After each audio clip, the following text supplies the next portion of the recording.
So I got this call the other day from a business owner who was making about $300,000 a year, and he had a question for me. Do you think I should stay in this brand and like double down and keep growing, or do I look to kind of trade up and get maybe to a new opportunity, maybe diversify into other brands and go from there? And so here's what I told him. In a franchise business, which he's in and I'm in, the entire point of a franchise is to rinse and repeat. It's to copy and paste.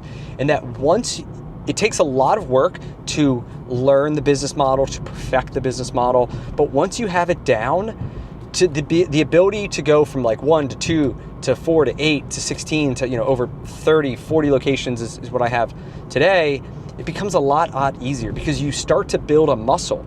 And as you build that muscle, it just gets stronger and stronger. And in a lot of ways, the business gets easier.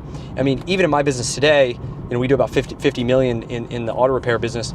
And, we could do an acquisition that could get us to 75 million or even 100 million in the next 24 months.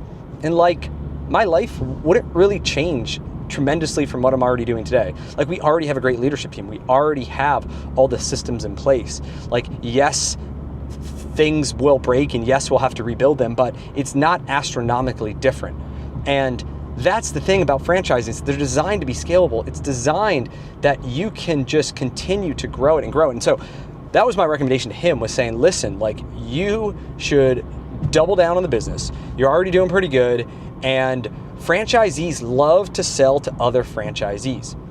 It's easier, it's quicker. There's a lot of value that an outsider may not see that an existing franchisee would see in acquiring it. Maybe there's synergies, maybe there's customers, maybe there's cost savings, maybe they can gain more leverage with a franchisor or get into a really desirable territory and block other people out, or work with some big, large national accounts so they can service all of them. Like, there's a ton of synergies in growing your existing footprint. And so because of that, franchisees want to sell to franchisees. It's like selling to a friend. And the other part of that is that relationship also leads to some really crazy deals. Like, we have done a number of seller financing deals buying existing franchises from people who I knew and they trusted me and all that stuff, where we bought one for $50,000 down that the next year we made $400,000. I did another deal where we put $50,000 down on a business making $600,000 a year, because that's all the seller wanted. That's all he wanted, was $50,000 down, because he wanted the monthly payment. He wanted 15 grand a month or whatever we're paying him for the next 10 years, whatever the math is. That's what he cared about. He cared about cash flow. He didn't care about getting a huge check and paying a bunch of taxes and all this stuff. And anyway, I can make a whole other video on seller financing. It's not the point here. But the idea is that once you get your foot in the door of a franchise and once you start to build relationships, which this guy is doing, then growth just becomes so much easier. And a lot of that is because as you grow the business, you're able to have more payroll dollars available to hire better and better quality people.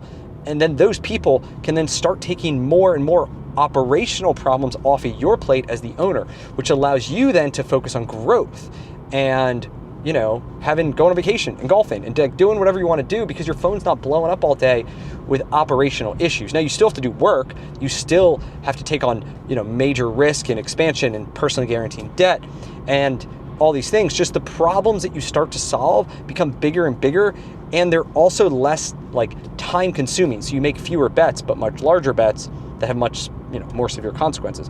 But the time and how you make those is much more flexible. You can do those in the early morning or late at night. And so the point is, as you grow the business, you have more people, you get more freedom to live the life that you want to live. And that's the whole point, right? Like, you're buying a business because you want freedom, not because you want to be chained to a desk all day. And so on the flip side, if you say, hey, I have got this business making whatever, 300 grand a year, and I want to just leave it as is and start up another one to make another 300K a year, right? Now, starting from zero takes a ton of work. Whether it's an independent business or franchise, doesn't really matter. It still takes a lot of work to get the thing off the ground. You got to hire people, you got to train them, you got to build the relationships, you got to build out the building, whatever it is, it still takes a bunch of work. And often it still takes a bunch of work. And often you as the owner, as the franchisee, in his case, are the ones like in the weeds, learning the business, wearing every hat, like doing all the things. And so now he goes from somebody who has maybe a little bit of freedom, he's got a team, like everything's going pretty good, to launching something new. He's like back to level 1 in learning the business from the ground up. And then now his phone's blowing up for the one business, now his phone's blowing up for the second business.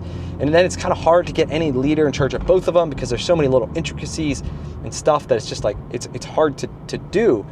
And so like my recommendation is only get into other brands when you have the payroll budgets and the ability to hire an excellent leader with day one, where you can partner with somebody who has equity, and that person, it's their business and they're going to eat, sleep, and breathe that thing. And then you come in as a capital partner, as an investor, as a strategist, as somebody who'd help with like administrative functions, right?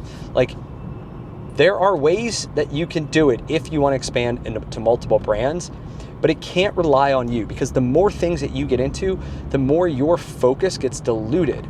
And when you have dilution, you're not going to make as much as if you were 100% concentrated on one thing. You know, Warren Buffett has this quote that concentration is how you build wealth and diversification is how you maintain wealth. And I think a lot of people get that confused because they see Warren Buffett, they see all these rich guys who are like, oh, he owns 100 different businesses or whatever, and I'm going to have this holdco. But like, that's Warren Buffett, who's like 100 years old version, not the Warren Buffett who in the early days was grinding it out and like sleeping on the factory floor and like literally writing newspaper titles for the Buffalo News. And like you hear all these crazy stories, like he was a grinder. And eventually he built the business so big that, you know, the only way they could deploy their money was by buying big companies that had really good leaders in place. But for me, for you, for people who are in this like growth mode, for young Warren, like that's not the game. Like we got to be in it. And so I don't know, it's just so much easier to grow the thing you already got than to diversify into something new. And so that was my recommendation to him.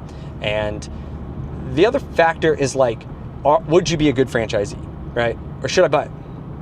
The other question he had was, should I continue to be a franchisee or should I look to start my own business? Now, this is a big one because franchisees are business owners. Like I own a business that just happens to be a franchise. But like every single day I wake up and I am focused on growing my business.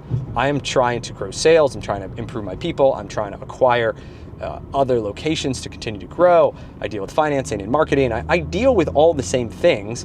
I just happen to have a support system. I have a brand. I've got partners. I've got fellow franchisees all over the country who are my support network.